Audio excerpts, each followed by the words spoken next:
महानगरपालिकेतील उपमहापौर पदाच्या निवडणुकीपूर्वीच राजकीय वातावरण तापले आहे। जनविकास सेनेचे नगरसेवक प्रदीप उर्फ पप्पू देशमुख यांनी उपमहापौर पदासाठी आपला उमेदवारी अर्ज दाखल केला असून त्यामुळे काँग्रेस जनविकास सेना आघाडीत तणाव निर्माण होण्याची शक्यता व्यक्त केली जात आहे। चंद्रपूर मनपात जनविकास सेनेकडे एमआयएमच्या पाठिंब्यासह एकूण 4 नगरसेवक आहेत। निवडणुकीपूर्वी काँग्रेससोबत आघाडी केल्यामुळे जनविकास सेनेला उपमहापौर पदाची अपेक्षा होती, मात्र काँग्रेसने अचानक वसंता देशमुख यांच्या नावाची घोषणा केल्याने राजकीय समीकरणे बदलताना दिसत आहेत। उमेदवारी अर्ज दाखल केल्यानंतर पप्पू देशमुख यांनी आपली भूमिका स्पष्ट करताना काँग्रेसवर नाराजी व्यक्त केली। महापौर आणि उपमहापौर पदाबाबत काँग्रेसने आमच्यासोबत कोणतीही चर्चा केली नाही, त्यामुळे आम्हाला उपमहापौर पदासाठी अर्ज दाखल करावा लागला, असे त्यांनी सांगितले। आघाडीतील सहयोगी पक्षाशी संवाद न साधल्याने नाराजी वाढल्याचेही त्यांनी स्पष्ट केले। देशमुख पुढे म्हणाले की गेल्या 5 वर्षात आम्ही महानगरपालिकेतील भ्रष्टाचाराविरोधात सातत्याने लढा दिला आहे। प्रशासनावर आमचा वचक आहे। मी स्वतः उच्च शिक्षित असल्याने नागरिकांच्या आमच्याकडून मोठ्या अपेक्षा आहेत। आपल्या कामगिरीच्या जोरावर उपमहापौर पदासाठी आपण सक्षम असल्याचा विश्वास त्यांनी व्यक्त केला। तसेच काँग्रेसने आपल्या उमेदवाराची क्षमता सिद्ध करावी अशी मागणीही देशमुख यांनी केली। काँग्रेसकडे खरोखर सक्षम उमेदवार असेल तर आम्ही आमचा अर्ज मागे घेण्याचा विचार करू, मात्र तसे नसल्यास आघाडी धर्माचे पालन करून जनविकास सेनेला न्याय द्यावा असा इशाराही त्यांनी दिला। आगामी काही दिवसात या विषयावर चर्चा आणि संवाद होण्याची शक्यता त्यांनी व्यक्त केली। 10 तारखेपर्यंत आम्ही संवाद साधण्याचा प्रयत्न करू, त्यानंतरच टोकाची भूमिका घेता येईल। सध्या काँग्रेसमध्येच अंतर्गत बिघाडी असल्याचे दिसते, ती सुरळीत झाल्यावर ते आमच्याकडे लक्ष देतील अशी अपेक्षा आहे, असे देशमुख म्हणाले। दरम्यान पप्पू देशमुख यांच्या उमेदवारीमुळे चंद्रपूर महानगरपालिकेतील उपमहापौर पदाची निवडणूक अधिक चुरशीची होण्याची चिन्हे आहेत।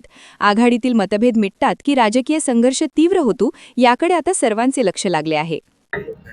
काँग्रेसनं महापौर पदासाठी आणि उपमहापौर पदासाठी कोणाचे अर्ज दाखल केले याची माहिती, याची चर्चा आमच्यासोबत अजूनपर्यंत केलेली नाही। जरी आम्ही त्यांच्यासोबत निवडणूकपूर्व आघाडीमध्ये असलो तरी, त्यामुळे आम्ही आमच्या महानगर आघाडीतर्फे आज या ठिकाणी उपमहापौर पदाचा अर्ज दाखल केलेला आहे। 5 वर्ष आम्ही महानगरपालिकेत भ्रष्टाचाराच्या विरोधात लढलो।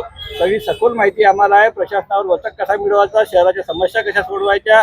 मी स्वतः म्हणायला नाही पाहिजे, पण मी उच्च शिक्षित आहे, बी मेकॅनिकल आहे। 8 वर्षाचा महानगरपालिकेचा अनुभव आणि प्रामाणिकपणे काम केलं, म्हणून प्रभागातल्या लोकांनी 4 सीटा उमेदवार निवडून दिले। शहरातल्या लोकांनी सगळ्यांनी आमची मदत केली। अशावेळी लोकभावना आहे की आम्ही एखाद्या चांगल्या पदावर जाऊन शहराला न्याय दिला पाहिजे, नागरिकांना न्याय दिला पाहिजे, महानगरपालिकेवर एक प्रकारचं प्रशासनावर एक पकड निर्माण केली पाहिजे। अशा वेळी आमच्यापेक्षा चांगला कॅन्डिडेट जर काँग्रेसकडे असेल तर आम्ही उमेदवारी अर्ज मागे घेऊ। सक्षम जर असेल तर उमेदवारी अर्ज मागे घेऊ।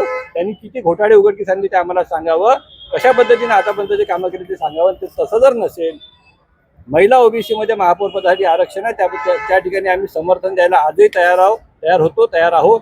उपमहापौर पदासाठी आमच्यापेक्षा योग्य कॅन्डिडेट काँग्रेसकडे आहे का, आणि जर असेल तर दाखवावा, नसेल तर आम्हाला समर्थन द्यावं। आघाडी धर्माचं पालन आम्ही केलं, त्यांनीही करावं, ही आमची माफक अपेक्षा आहे। काँग्रेसने जर उपमहापौर पदाचा उमेदवार वापस नाही घेतला तर तुमची भूमिका काय राहील? 3 लोक कोणाला समर्थन करतील? हे बघा, आता चर्चा होईल। राजकारणामध्ये चर्चा संवाद असतो। चर्चा आणि संवाद झाल्याशिवाय आम्ही टोकाची भूमिका घेऊ शकत नाही। 10 तारखेला निवडणूक आहे, त्यामुळे आज त्या मुद्द्यावर बोलणं योग्य नाही आहे। 10 तारखेपर्यंत अर्ज वापस घेण्याची तारीख आहे। मला अपेक्षा आहे, निश्चित विश्वास आहे की आघाडी धर्माचं पालन ते करतील। सध्या त्यांची आघाडी जी आहे त्यांच्यामध्ये थोडीशी बिघाडी आहे, ती दुरुस्त झाली की ते आमच्या आघाडीकडे लक्ष ठेवतील, अशी माफक अपेक्षा मला आहे, विश्वास। क्या आप भी चाहते हैं जटिल रोगों पर विशेष रूप से आयुर्वेदिक उपचार? तो मिलिए 77 वर्षों से आयुर्वेद सेवा में लगी हुई शिवशंकर आयुर्वेदिक एजेंसी। अनुभवी वैद्य डॉक्टर, सभी प्रसिद्ध कंपनियों की दवाइयाँ और सभी प्रकार की जड़ी बूटियों और रोग प्रतिकारक शक्ति बढ़ाने के लिए कई प्रकार की दवाइयाँ प्राप्त करने का एकमात्र विश्वसनीय स्थान। हमारे यहाँ सभी प्रतिष्ठित कंपनियों की दवाइयाँ उपलब्ध है। समय सुबह 10 बजे से रात 9 बजे तक, तो फिर इंतजार किस बात का?